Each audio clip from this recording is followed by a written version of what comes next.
I'm Scott. I'm TJ. And this is a review.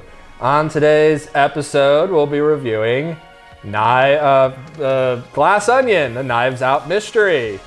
Is that the full title? That's the A full Knives title. Out mystery? A Knives Out mystery. Yeah, they had to include the original title.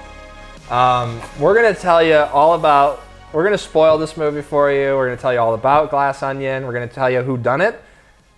But before we do that, TJ, would you recommend this movie? Did you like this movie? Would you give it a thumbs up or a thumbs down? Question for you, audience. Did you like the first one? Would you like to see it again? You want to see me do it again? I give this a sideways thumb. It was funny. Didn't do it for me overall.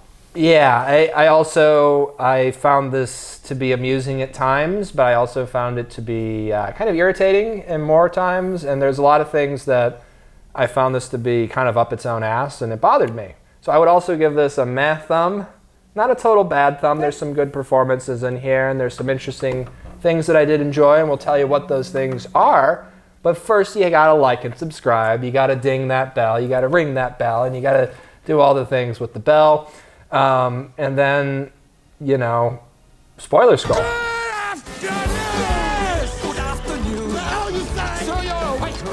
Spoilers from this point forward for Knives Out. TJ. Glass Onion, a Knives Out mystery. What can I say? Besides, I didn't really like it.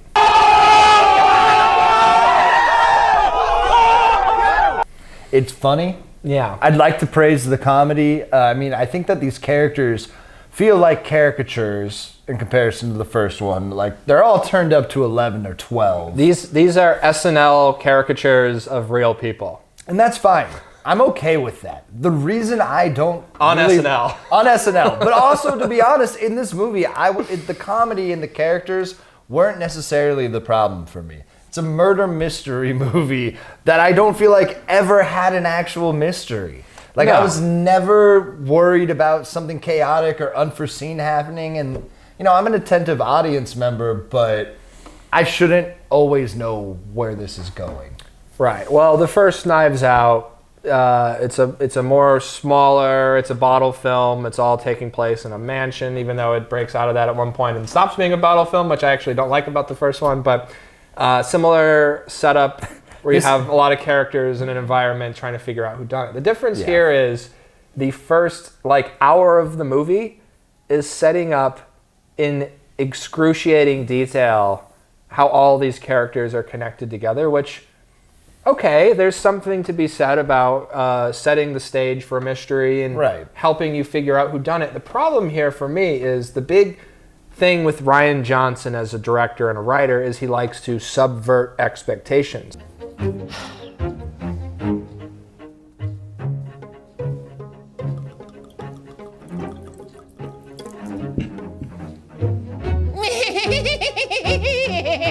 Now, by the year 2022, the only way to subvert expectations is to do the thing that you think is the most obvious, because people have seen enough movies that they're not expecting it to be the most obvious thing. Right. So the first Knives Out, Chris Evans, whose character's name is Ransom and is playing an absolute despicable prick for the entire movie. But he's Chris Evans. Is the bad guy. What a twist! Wow. Forgot to say we're spoiling the first Knives Out too. Eat shit. If I wasn't practicing, Eat shit. I would slap that smug smile. Definitely eat shit. Eat shit. You can all eat shit. Whoops. So this movie gives you this ridiculous setup where Edward Norton, who's playing Elon Musk, essentially, is inviting all of these rich assholes to an island where they're going to engage in a murder mystery party. Immediately, you know the killer is Edward Norton.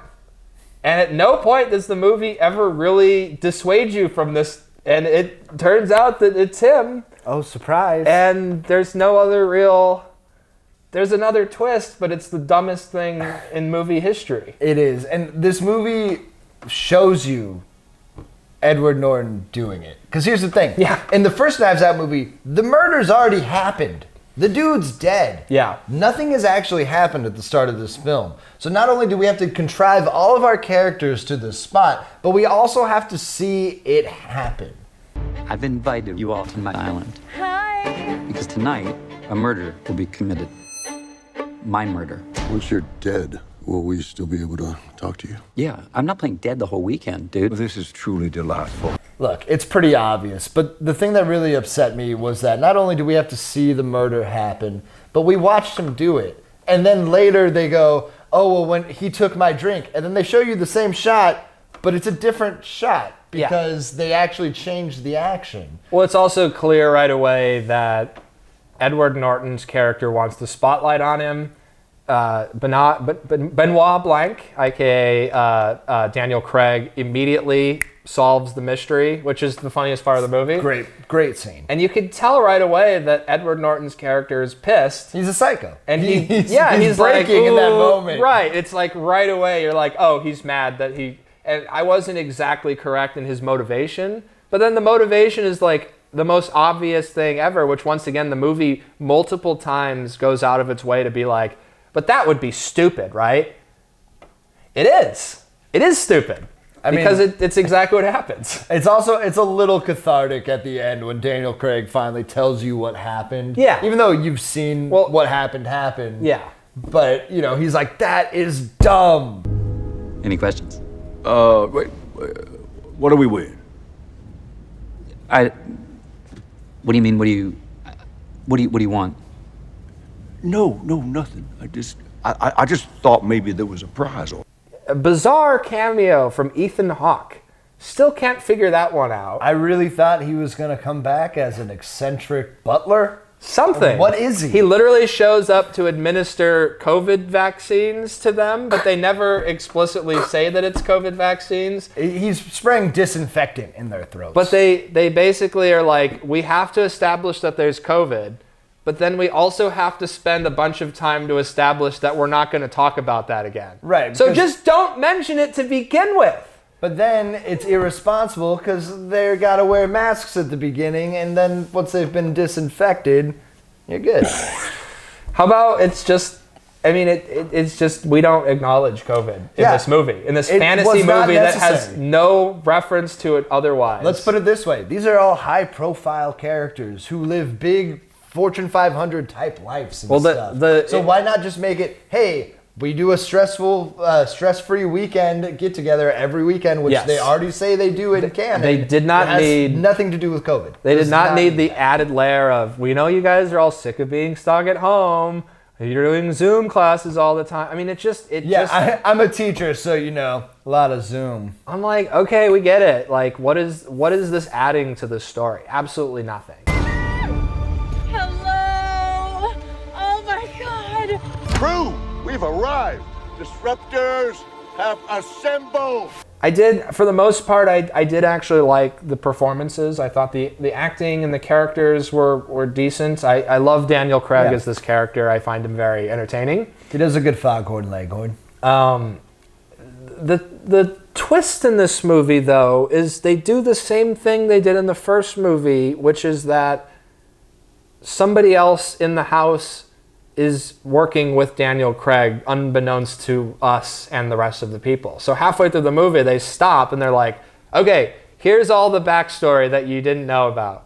And we're gonna, in excruciating detail, explain how this all works. It's all too perfect. It's so neat that I've never once was worried, concerned, confused, curious, any of those. I just was sitting down watching a very surgically made film. Yes, it does. It feels like he was so worried about having a plot hole or something that it's too airtight to where it doesn't actually make sense, because nobody could be that methodical but also being an idiot. It doesn't make sense. It's kind of like it's just such an odd conundrum. Like Daniel Craig says, this mystery confounds me to my very core. Right. And it does. It's like, what is this movie? This movie is a glass onion. You see right through it the whole time, and you're not surprised when it turns out you could see right through it the whole time. And unlike The Menu, which I think played with the idea of what the movie is and thematically and actually playing, I think this movie failed at that in every way. And it just felt overly convoluted. It felt like the setup, the world building is just way too much. And they do a lot of very jokey, referential things that I just found to be too current to feel like they're going to have any lasting power. Like, oh, Jared Leto is being referenced. His Jared Leto's Hot Kombucha. Brought to you by Jeremy Renner's Hot Sauce. The Jeremy Renner, I'm like, fine. The hot sauce. It's fine. That one's almost like, why Jeremy Renner? So I kind of laughed at that. I do appreciate a good random Jeremy Renner. But in 20 years... people are going to be like, who's Jeremy Renner? Is that Hawkeye? Oh, the hot guy. Yeah. And then like Jared Leto. Yeah, it's just too current to the point where this movie within the next 6 months will feel dated. It already feels dated. Like even Jared Leto jokes to me feel dated already. It's morbid time.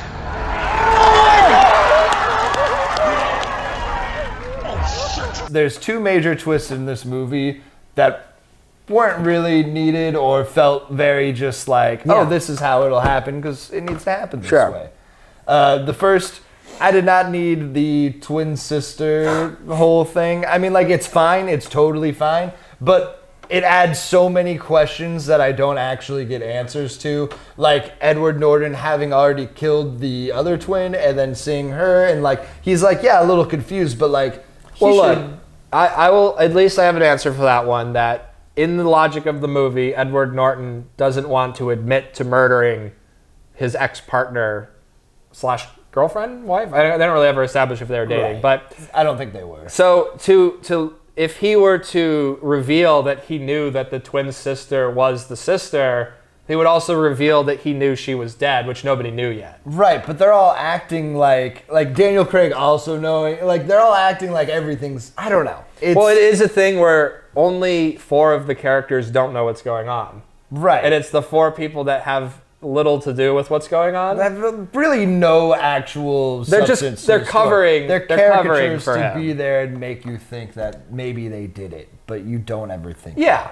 No, you don't. I mean, like I said, you think it's Edward Norton from the beginning, and if you're not, you're an idiot. I'm just kidding. But there's that, which, you know, it's fine. It's fine. Sure. But I think that opens a lot of weird plot. Well, because they don't do anything with that twist. There was a moment where they were on the verge of discovering that it wasn't her because she didn't have all the same knowledge that her sister has. And right. They almost plays her hand to be like, but we did, because she's like, why didn't you call? And they're like, we did call. But that's only in her backstory. But it never gets paid off. Right, but also, this is a mystery movie. Let me be curious. Show me that before we have her whole backstory, and I already know she's not that person. Yeah, Allow me to discover instead of telling. Do not tell. Doing the Pulp Fiction thing where you try to mix up the order of the story doesn't work here because you're trying to uncover the mystery in real time with the characters, and when the mystery is blocked behind a flashback, there's no way for you to do that until you've seen that happen. So there's no way for us as an audience to put the pieces together because they're withholding information from us, which is a terrible way to make a mystery movie. And that's my problem with it. But the other thing is, in that same area, she gets shot. And right before she gets shot, he goes, you have the only piece of information I'm missing. Boom, she's dead. Oh, that's crazy. Now there's this flashback. Sure, whatever. I'll follow it. Then after this flashback, I'm like, okay, cool. She's still got the information. She's dead. Oh, wait. A notebook saved her life. Her journal that we spent a whole lot of time in the flashback learning that she's just drawing a little X for motivation and opportunity, not even writing what their motivation or their opportunity was. But at the end, just that they it's just a column of names just X's. with X, X, X, X, and it's like, wow, you solved the mystery. Well, she did kind of solve the mystery, but most importantly, she saved her life by taking notes. Dumb. I need to find a motive for murder. Everyone would stab a friend in the back to hold on to this rich bastard. Deal with it. You're all friends. Why would anyone commit murder? When you do, I guess this is kind of my final thoughts wrap up, but when you do a murder mystery, allow me to discover the mystery. Don't tell it and don't make me have multiple POVs in that mystery to then have the characters come up and say, hey, this is what I learned, this is what I learned. Just allow me to stay with one person and learn these things. If this was all rooted from Daniel Craig's perspective, I think it would have been a stronger film. So, you know what? For that reason, once again, if you've liked the first Knives Out movie, watch this one because you'll probably like it. But it's pretty much beat for beat the same movie. Yeah. I'm going to give it 2.5 glass onions. Yeah, I mean, I'm right there with you. I found this movie tedious and relatively boring. I think for once I liked this a little more than you did, and that's mostly because I actually liked the first one a lot more. I think it's a pretty decent movie. I like the character of Benoit Blanc. I like Daniel Craig in this role. I like whodunits. I like a lot of the elements here. I think on a technical level, this movie is well made and well performed. But I think that it's too clever for its own good to the point where it's not actually clever. It's just thinking it's clever. And I think that's Rian Johnson as a writer-director. I actually think he is a relatively good director. I don't think he's a great writer. Or vice versa. It's actually hard to tell. It's like he's doing one of the things well and the other not well. And I'm having a hard time distinguishing because he's doing both, which one of them he's failing at. But maybe he should try writing a script and letting somebody else direct it and having somebody else write a script for him and he directs it and we'll figure it out. But that being said, it's fine. Watch it on Netflix. Don't go to the theater and see it like we did. I would give Glass Onion 3 magic notebooks out of 5. Let it all out. Hell yeah! This is reckless. The killer wouldn't hesitate to kill again if it covers their tracks.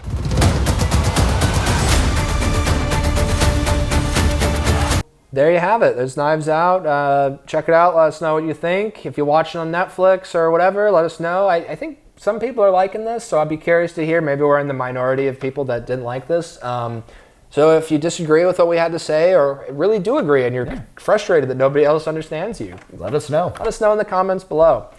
And as always, like, subscribe, print out our URL on a billboard and go protest in front of your local news station.